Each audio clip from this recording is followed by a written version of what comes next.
Once upon a time, 3 writers helped crack open the indie publishing world. Then they rode into the sunset, building bigger stories, taking bigger swings, and learning what actually lasts when the noise dies down. Now the band is back together, older, sharper, and uninterested in shortcuts. This is the Smarter Artist Show with Sean Platt, Johnny B. Truant, and David W. Wright. It's the same 3 voices you know talking about the craft and commerce of storytelling, from the work they're creating to the TV shows and movies they can't stop thinking about.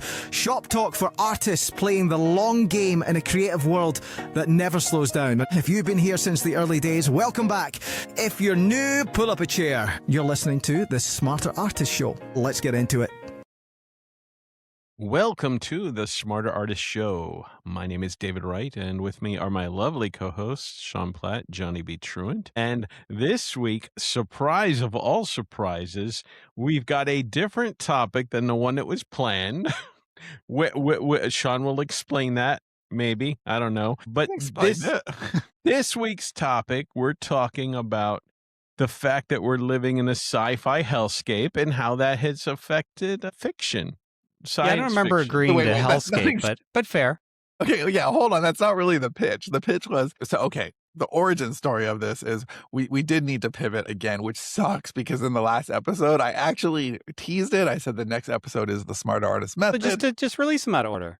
And I think we should just keep doing that, just teasing the episode forever and never do it. I know you do. Well, we can't. We don't have anything in the bank because I'm actually traveling all next week. So I'll do shows on my own. Yeah. Oh, I actually love that. I love it. Can you really do it? Man, we weren't so particular about not missing an episode since we were being paid a lot of money to do a single episode. It doesn't matter. Basically, Johnny had a thing, was running a little late. Usually it's me who has the thing. And then I just didn't want to truncate the episode too much. So I was like, hey Dave, what can we do that's kind of a shorter episode that's just like fun and breezy and we can all like talk, no big deal. And so I pitched, what about sci-fi? And this was directly towards a conversation that I had yesterday. So it's like really fresh in my mind, which is the world has changed. We've got self-driving cars and robots and blah, blah, blah. And so what is writing sci-fi now like versus writing sci-fi 10 years ago? How has it changed? There was nothing about a dystopian hellscape. That was not. That was just my filter. That was not the pitch. That's implied. But I know that Dave, it's so great that you so consistently bring the Dave. I have a shirt that says I bring the Dave. Man, I want a shirt that says bring the Dave. I do too. Yeah, because I can see one of two things. Either people would get it or they'd be like, don't let that guy in. That is a good way to get out of being invited to parties. Will you wear a shirt that says, Johnny, have you seen Jury Duty? No. Oh, God. That was my something. Yes, cool. I did. Man, I love Pauly Shore. Man, I forgot about that. I never actually saw it. I've only seen one. Buddy. I was trying to remember his catchphrases. That's it. Buddy. There was like a wheeze or You know, he called himself the Wheeze. He's like, Weasel or something like that. The only Pauly Shore movie I ever actually saw was Encino Man. Yeah, man, remember when Brendan Fraser was Brendan Fraser? We should just talk about Pauly Shore for a half hour. Dude, I bet we could get Pauly Shore as a guest. I bet you he'd pay us to be on the show. Yeah, it's just like when we had the Birdemic people. Right. I don't, yeah. Anyway, so Johnny, do you have something cool today? No, but let's try this. Let's try this because I was actually just going to make this casual mention. So let me pretend like I planned it. So when I mentioned the Birdemic people being on Worst Show Ever, if you don't know Birdemic, it's like this cinematic masterpiece. It's like the Birds, but much, much better. And we had the stars on despite their demanding schedules. And I referenced I love the word stars here. Stars, yes. Stars. When they weren't on screen, they were holding the boom mic. That's what I heard. And I made reference to all of that entire Birdemic scene in Unicorn Western when I was writing today in Unicorn Heathens. So there you go. That's pretty cool. Not a lot of people are going to get it except for the people who read Unicorn Western, but those are the only people I really care about anyway. So. Is that just when they're reading this or in general? The only people you care about read Unicorn? No, just in general. Like if you haven't read Unicorn Western, then Dave, what's your something cool? My something cool is actually okay. I love the movie series 28 Days Later, Months Later, Years Later, Centuries Later, all that. I love the first movie. I saw it in the theater. The second movie I saw both in the theater opening day. I've watched them both several times. I like them both for different reasons. When 28 Years Later came out last year, it was the first one I didn't see in the theater, but also I didn't enjoy it as much. And I was kind of like disappointed because, people I like are involved in it. And I was like, well, maybe it's just me. It just felt incomplete. But then I found out that, it's part of a trilogy and it was not the full story. So 28 years later, The Bone Temple came out.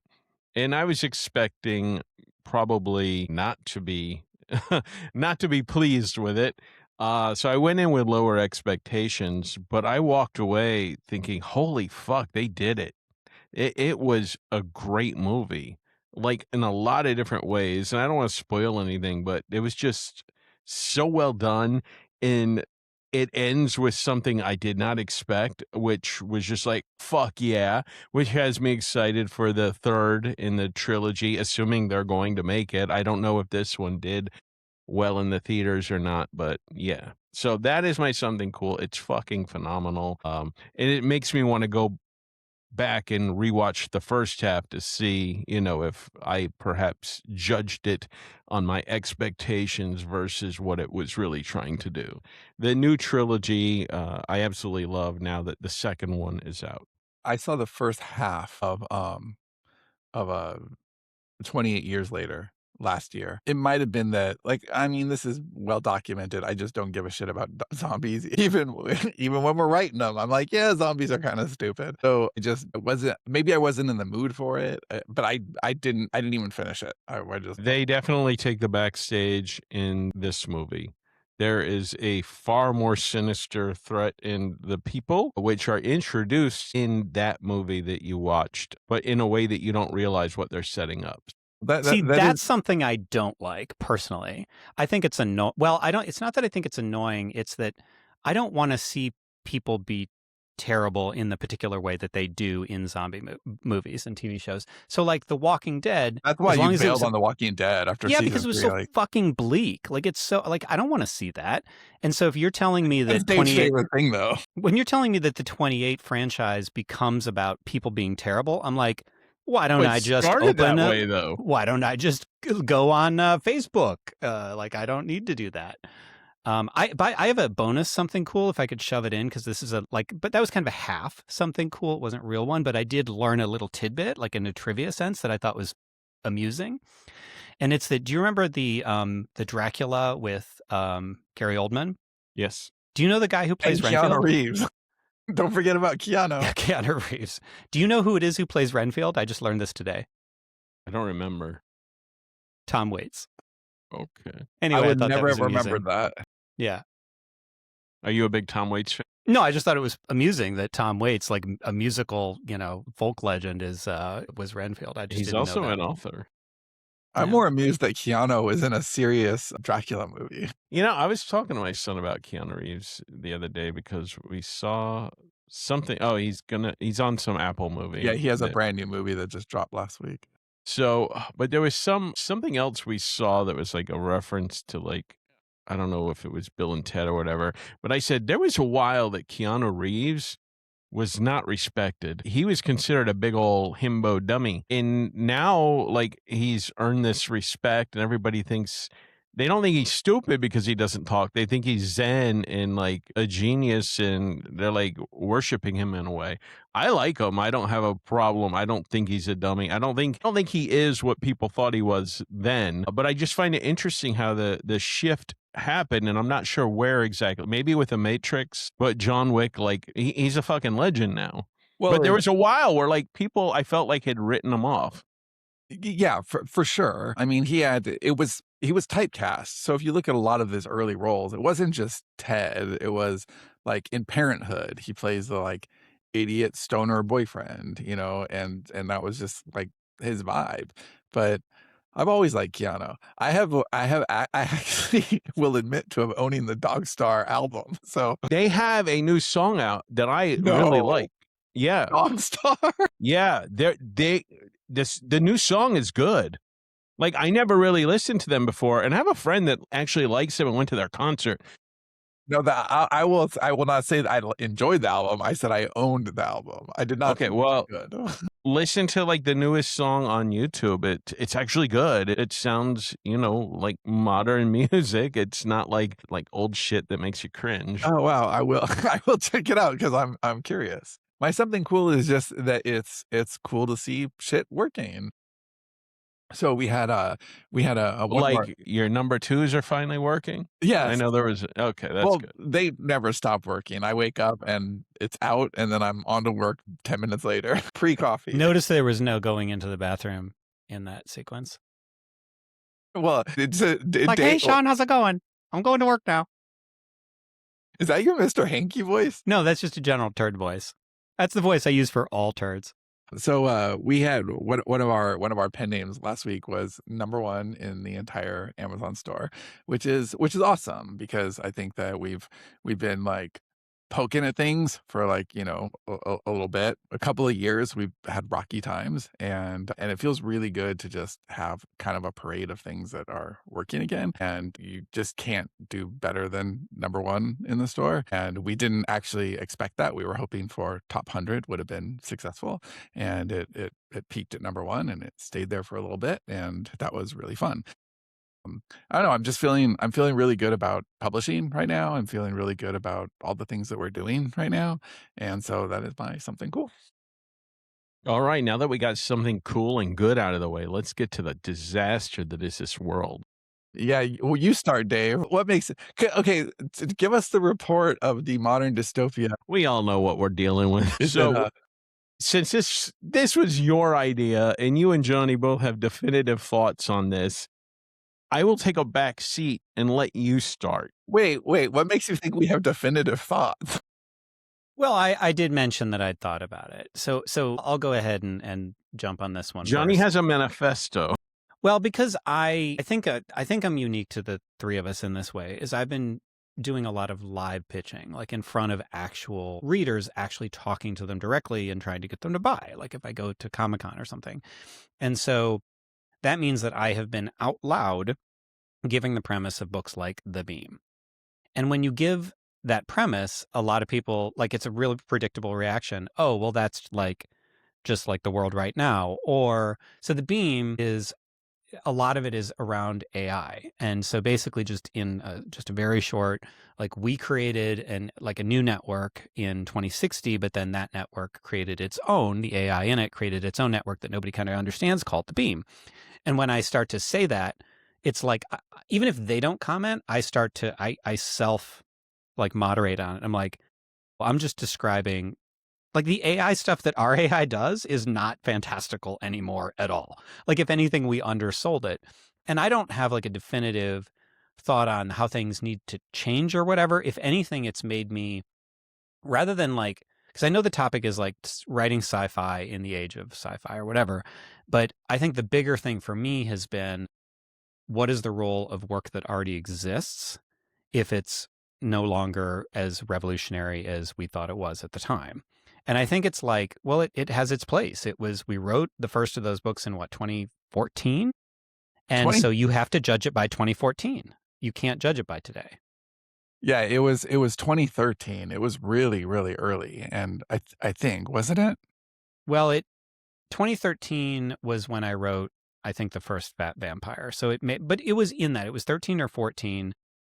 And Are you sure it thankfully, wasn't we're done with it. 2012? We started the podcast in 2012, spring of 2012. Well, we released Write, Publish, Repeat at the end of 2013. But regardless, it was well before AI. And I'd just like to add that I'm thankful that we are done with The Beam. Because if we were still in the middle of it, then I'd be like, well, now what do I do? Because I would feel the need to keep up with modern technology and differentiate from what's actually real. That's true too. And think about the like technology curve, right? A lot of the stuff is not that big a deal, like self-driving cars. Okay, we knew that was coming, and but the speed, right? The speed of what's here and when. I mean, we wrote a story in 2013 that took place in 2097. And now it's, it's 2026 and like we just way overshot on how long some of this stuff was going to take. I mean, it's crazy at 2026. It seems like we didn't go nearly far enough because I can't imagine the next 60 years, the next 80 years. I mean, how much is going to change? Well, in defense of the beam and what we did, I think that the AI and some of the things in it started happening well before 2097. I think that we're just in that world. And I think what's interesting is what society has become.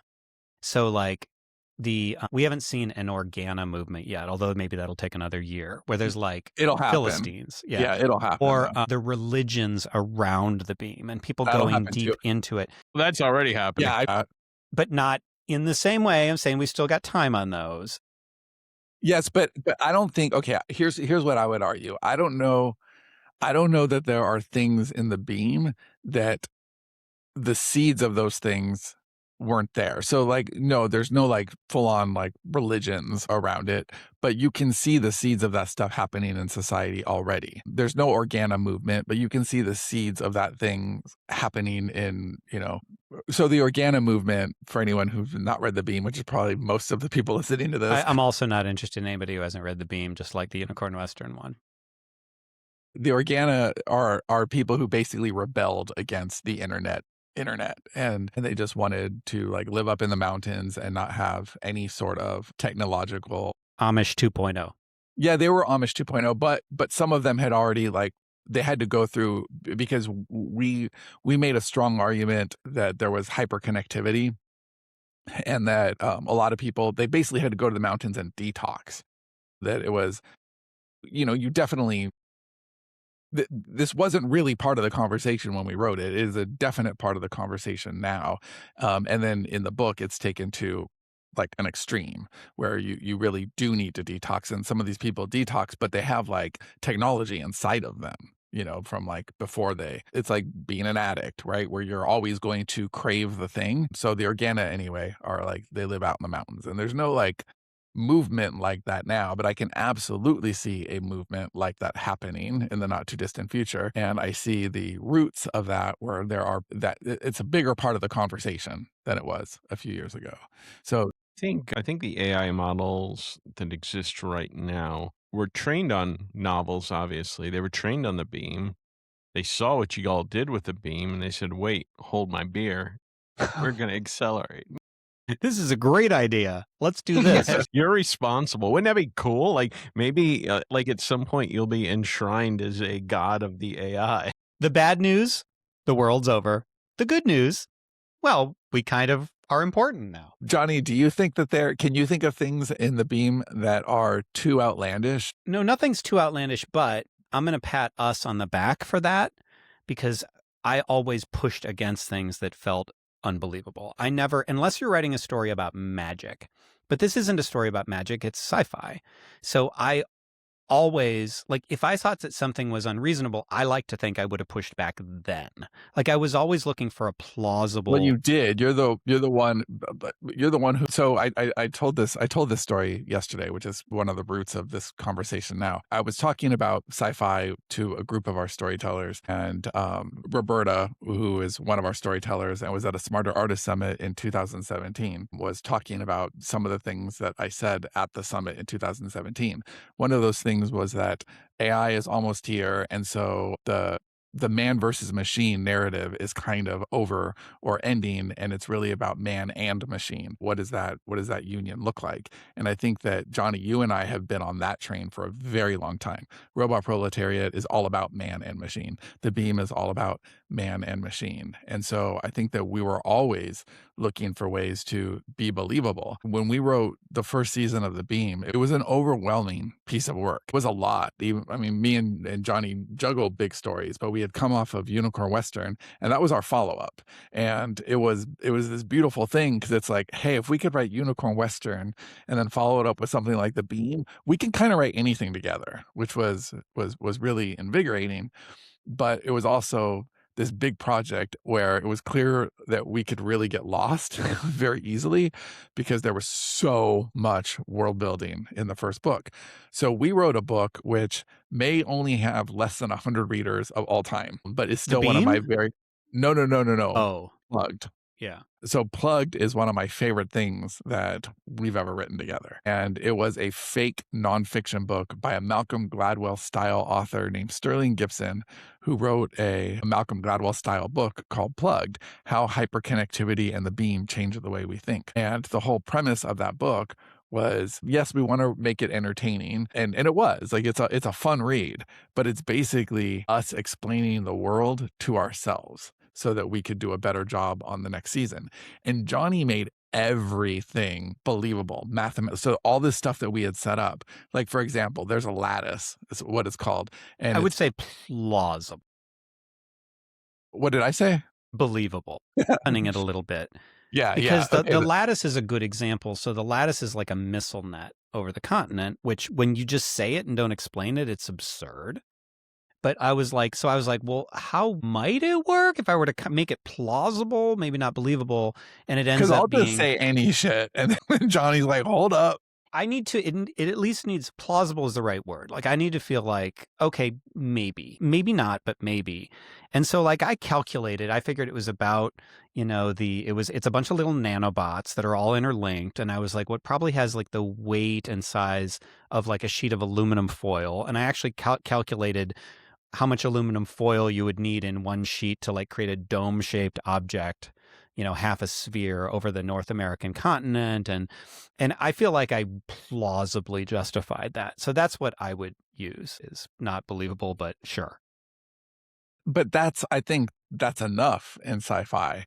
So because most readers are not scientists, right? Most readers, they want the suspension of disbelief. That's what makes reading it fun. What now that the world has changed so much, now that we are living with robots? I mean, all the sci-fi tropes, right? We are basically, if you look at like some of the earliest Black Mirror episodes, they're now like not that far-fetched. And if you look at all the sci-fi tropes, so not just like AI and robots and all of that, but like a few years ago, the Air Force was like, yeah, we've seen some stuff, right? So even like the whole aliens thing, it's Spielberg's. Have you seen the trailer for Spielberg's new movie that comes out next month? Right? Disclosure Day. If you guys haven't seen it, it looks very cool. And it's like, okay, well, we do know that there's aliens, and here's what happens when the world knows it too. And I think that that's a good example of a very modern sci-fi take. It's just a little more, I don't know, self-knowing, maybe. I don't know. Like, I don't know if this is the right comparison, but you know how when you saw Scream for the first time and I screamed. It was a horror movie that knew it was a horror movie, so it had this like meta layer to it.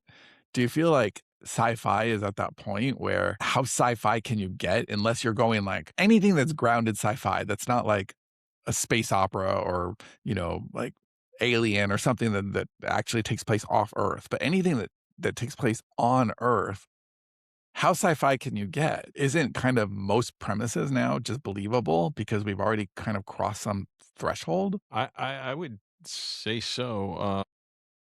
Going back to what you were just talking about, though, with the UFO shit that's going on right now, there's stories that are starting to hit the news, but it's been over the past 2 years or so. And I'm not going to speak entirely cogent on this because I didn't get that far into it because I knew it was a rabbit hole. But essentially, there's like 8 or 9 scientists that have they were involved in either nuclear stuff or like UFO shit that have just disappeared or died. Yeah, like somebody's targeting them. In what time? In what? Like 2 years. Huh. That's cool. So, yeah, that's cool. Well, no, okay. I'm sure their families I don't would mean love that it. that's cool. I mean that that's as a storyteller, that's Yeah. cool, right? So we're working right now on expanding. So the people are like postulating all these different things. Like, is AI taking them out? Is a government taking them out? Is another government like China like kidnapping these people to use them? Whatever. So there's all these different theories. Do they know something about UFOs? Like, just a whole bunch of shit. The dominant theory. It's all over the place. It depends where you go. Everyone has an opinion and nobody trusts anything anymore. Well, that's it too. Okay, so wait a minute. That's an interesting thread there, because it's not just that sci-fi, the nature of sci-fi has changed because the nature of our technology has changed, but the nature of truth has changed. Like deep fakes and just what you can do visually with AI. I mean, that changes how people perceive information, right? I have thoughts on this, and I don't want to get too I conspiratorial. think or everybody at anti- home right now wants you to get too conspiratorial. You know, dude. when they get you is when your back is to everybody in a public restroom. You don't have your periscope. I think all of this helps the powers that be. All of this helps when they can erode the trust from every single fucking angle, that you don't know who to trust, what to believe. You don't trust any resource whatsoever. And it weakens us as a people, as a species. It separates us, divides us, I agree with that. and destroys us. And I feel like this is something that sci-fi has been saying forever. Like if you go back to Twilight Zone, which was like my first real love for sci-fi, a lot of those episodes were like parables and metaphors for, the Cold War, racial issues. And I feel like all of that is like happening now because we were too stupid to like understand what was really going on. And now we're in a situation where, not to say we're dumber than ever, we're more removed and more doubting of our own intelligence than ever. And how does that play into sci-fi right now, and what it needs to be? Does it need to do anything to help us elevate? Can it do anything? Well, yeah, I think great sci-fi, to your point, is it's always asked questions about the present, and it just used the future as the lens. So the beam took place in 2097, but Johnny and I were exploring things that like we were looking at and thinking, this is uncomfortable. The amount of time that people are on their phones is uncomfortable. Going back to Plugged, there's this sequence that just like I still, it's one of my favorite sequences in the whole beam world. And there's like a million words in the beam world, like because we have the 5 seasons, and then we have Futurist Sex, and then we have some shorts, and then we have Plugged. Like there's a lot there. But Johnny, do you remember Mama Beatrice? So there's this character named Mama Beatrice that Sterling Gibson, the author of Plugged, interviews. And so one thing that's very different about the world of the beam versus our world now is that our world now, this time period, is supposed in the beam world, in the beam timeline, this time period right now is a time of like global unification. I know, I know. Like we were like, look, we did all these things and we came together and we basically Yeah, bonded. but it's not that Pollyanna. It's got a dark side, Dave. Don't worry about it. It's not like everybody holding hands singing Kumbaya like that. That jubilation comes at the expense of some motherfuckers. Yeah. I think we're more like Idiocracy right now. Well, yes, but there's this period of like global that's right before this big giant climate disaster that comes, I think, around 2027 is when it happens, and then it just obliterates yeah, it obliterates everything, and then there's this dark period for like, I don't know, maybe 20 years or so before the internet comes back on. So Sterling is interviewing people who were alive at this time, and Mama Beatrice is this, old lady at this time, and she's talking about how phones, which they had changed the name of like cell phones to doodads, like to make them something that would like everybody could own. They were just super super cheap. Like, and we've seen this world now where smartphones have been reduced in cost, where like they're everywhere. Like, no matter how poor you are, you can have a smartphone, So they can track you. And she was talking about how when all of this stuff was happening all over the world, it was just really easy to tune out because we were watching it on a phone, and it was like watching a video game. It was like just watching it happen to somebody else. The bad stuff. It was easy to disassociate. Yeah, so you disassociated, and I do think that happens. I absolutely think that happens. So Johnny and I were very much wrestling with things that we were seeing happen in the world, and it was easier and more exciting as storytellers to just, go ahead 80 some years in the future and say, well, what are the consequences of all of this stuff? But I think that is what good sci-fi is supposed to do. So the question is now in 2026, what are the sci-fi stories that we want to tell? Like, what angles can we take? Can we still talk about man versus machine? Can we still talk about aliens? Do we just need different takes on them, or are the old takes fine as long as they have, or are the old tropes still fine as long as they have new perspectives? Well, I can tell you that I've asked myself this question. We've been in kind of a slow period production-wise, to put it mildly. And I've wondered how much sci-fi I want to write anymore. Like, it's weird. I mean, I'm sure that that'll come back, but it's because the way that we always wrote it in that period where we haven't been producing as much, that's when all the change happened. And so the idea of writing about AI or robots or aliens that still feel like fair game to me, like that stuff, it's just, number one, it's not as interesting to me. It's not as much fun because I'm not exploring something new. And it feels a little redundant. Like, it feels like it's easier to and you know me, like, if I feel like I'm going to do something and it's going to be obviously wrong, like that's what I was talking about wanting things to be plausible. If I write something and then it's like ridiculous 2 years later, I'm going to feel stupid, and I don't like feeling stupid. And also there's kind of the Black Mirror aspect. I stopped watching Black Mirror because it just bummed me out, right? Like, I don't want to write shit that's going to bum me out. And we had a sci-fi adjacent story about this, where we wrote Dead City in like 2018 or something. And Dead City is our Michael Crichton style zombie book. It's not really a zombie book. It's more like a biological thriller. And Sean said we should write the sequel to that. And it was 2021, early 2021. I was like, oh my God, I fucking do not want to write about a plague right now. Like, in 2021, I do not want to write about a plague. Now, we did, because we found a twist. And like, I'm an optimist. I'm the opposite of Dave. And so I won't write bleak. Like, I won't write unending bleak. I'll write a bleak period, but there needs to be some sort of redemption, some sort of not a happy ending, but at least a resolution that I can live with personally. So right now, like, exploring a lot of the stuff that we used to explore, I don't want to go harder into the paint. Like, I don't want to be like, okay, well, we talked about robots. Let's really fucking talk about robots. So I just wonder if it's going to change the nature of it. So, like, I feel like we're in an adolescence right now with like AI. And I think we can't just say, well, it will become more AI and it will be like a twist on the life we used to have. I think that society is going to fundamentally change. Like, it is going to be like when the printing press was invented or something like that, that is very, very big. So the sci-fi stories that interest me more are the consequential stuff right now. So, like, and I don't have any desire to do this, but rather than writing about robots, wow, isn't that interesting, there's robots?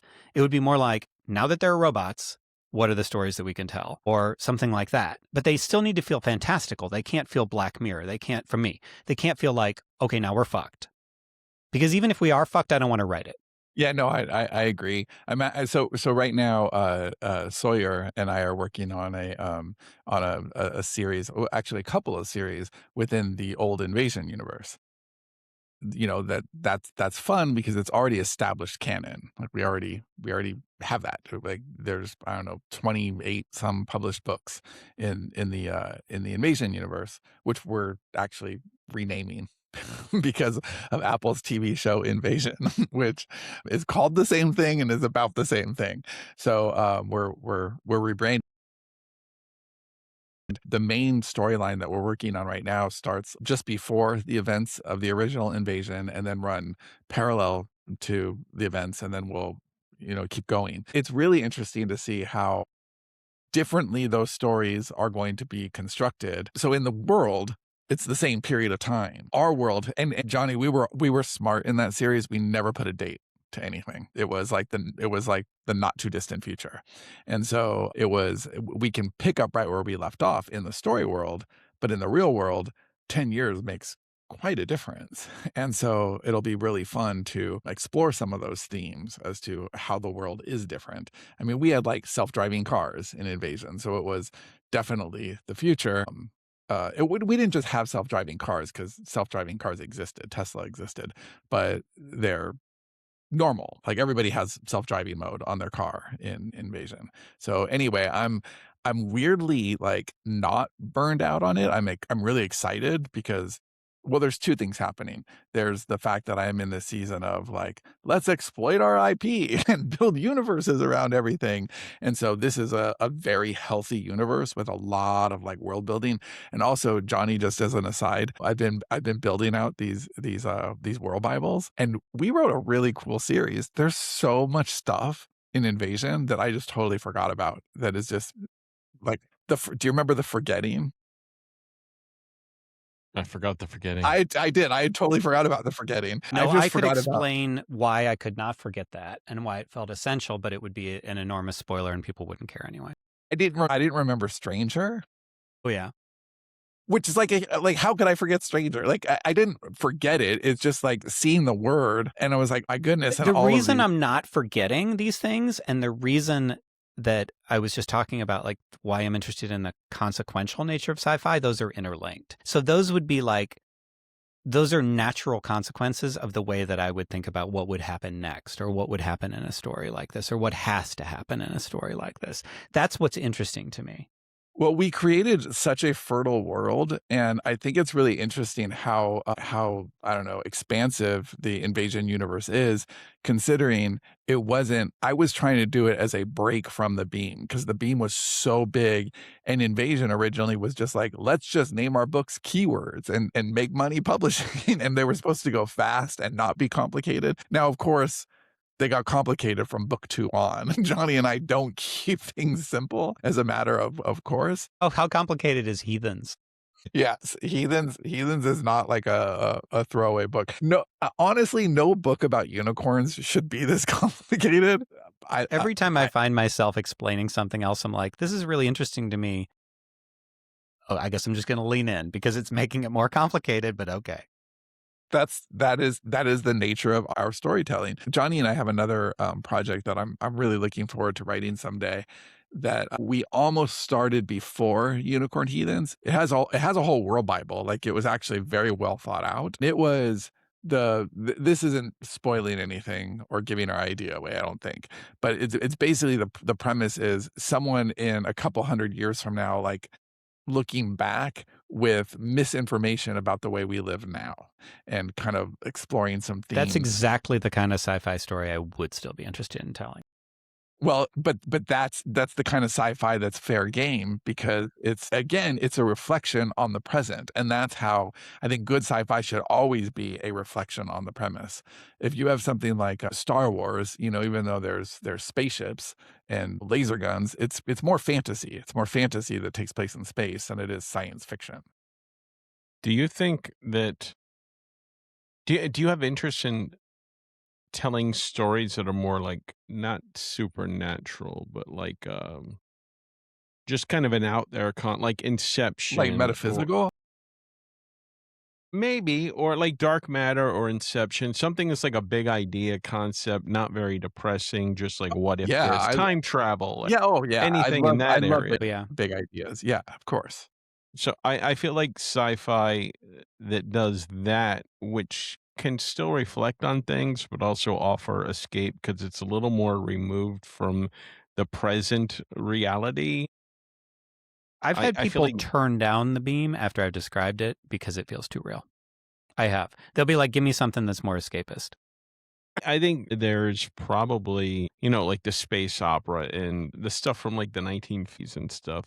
Now, I don't know how much of that audience is like old boomers that just want to relive their youth versus, younger people that are into that like as escape now. I feel like there's probably still a place for that as well in sci-fi that isn't impacted by the present darkness that we all feel. Did you ever see Tomorrowland, Brad Bird's movie? No, I didn't. Yeah, I know. So the basic premise of that is it goes back to like this like 1950s Disney version of the future and how it was all optimistic, and that we basically got away from that in the 70s, and we started having future stories like Road Warrior and the Terminator, and we as a culture embraced dystopia, and so that's what we made for ourselves. That it was a self-fulfilling prophecy is essentially the vague premise of that movie.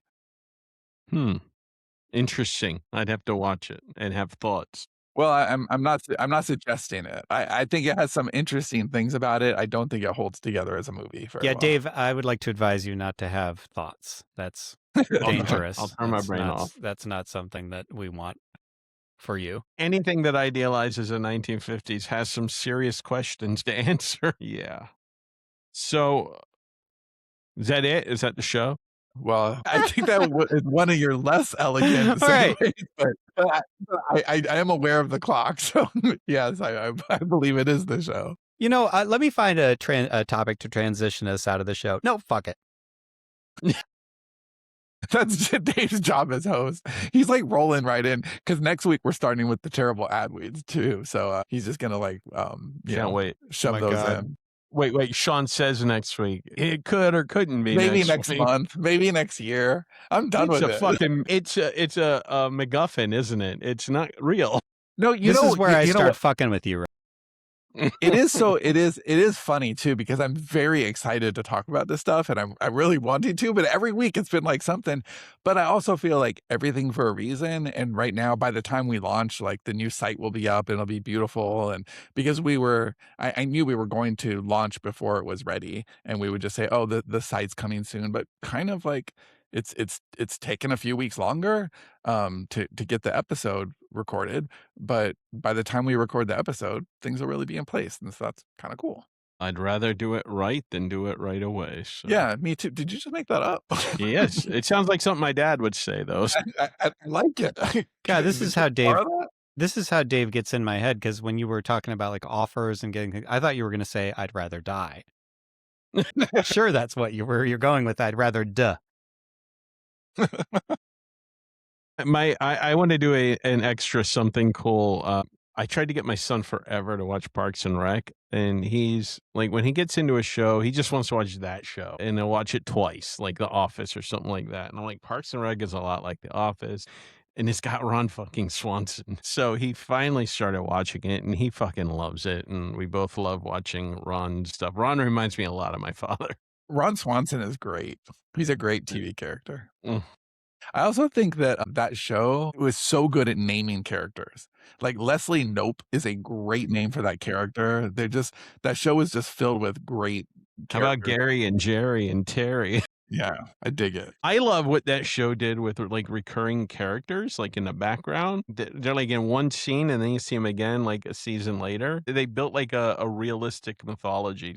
Does it help watching Parks and Rec now that you've developed an immunity to your Aziz Ansari allergy? Yes, I enjoy it a lot more. I've come around on him and I like his characters. So That's good.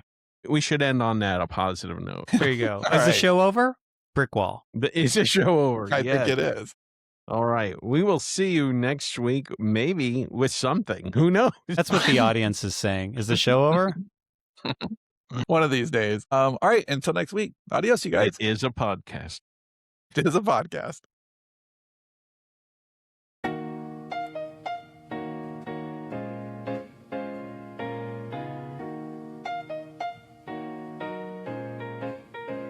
They chase the spark, we own the dark. They feed the scroll, while we leave a mark. No tricks, no hacks, just the code they lack. Yeah. We stay on the rails while they fall off the track. Smarter artists never die. Yeah. We don't lay stone for spectacle, don't frame for applause. We build the boring way, with discipline and pause. They expect the penthouse view before the footing is set. A crown without calluses, a win without sweat. The craft is in the mortar, not the hunger for more. Not the facade that cracks with a hollowed out core. You want the trick, it's tedious, it's thankless, it's true. Show up with intention till the structure starts showing you. They go fast, we go far. Paper planes versus iron bars. They chase spikes, we stack days. We build the house that never fades. Let them run, let them fly. Smarter artists never die. Yeah. Yeah. They chase vanity metrics that die at the peak. We pour the slow foundations while they sprint for the streak. We don't rent out retention to whatever blows through. We're setting corner posts for storms they never knew. We're not racing to the ribbon, we're widening the base. Let the footing fully cure before the frame locks in place. Every draft's another course, every session's a beam. We're not chasing momentum, we're constructing the dream. They go fast, we go far. Paper planes versus iron bars. They chase spikes, we stack days. We build the house that never fades. Let them run, let them fly. Smarter artists never die. Yeah. They'll throw parades while you're still setting the forms. Pop champagne and glass towers while you're bracing for storms. Some nights you wonder if the blueprint's a lie, if the long game's just patience that forgot how to fly. But scars become low bearing when the structure survives. When the fast builds crack open and the slow ones stay alive. We don't ask for permission, we don't wait to be seen. We're drafting our futures in the quiet in between. They go fast, we go far. Paper planes versus iron bars. They chase spikes, we stack days. We build a house that never fades. Let them run, let them fly. Smarter artists never die. Yeah.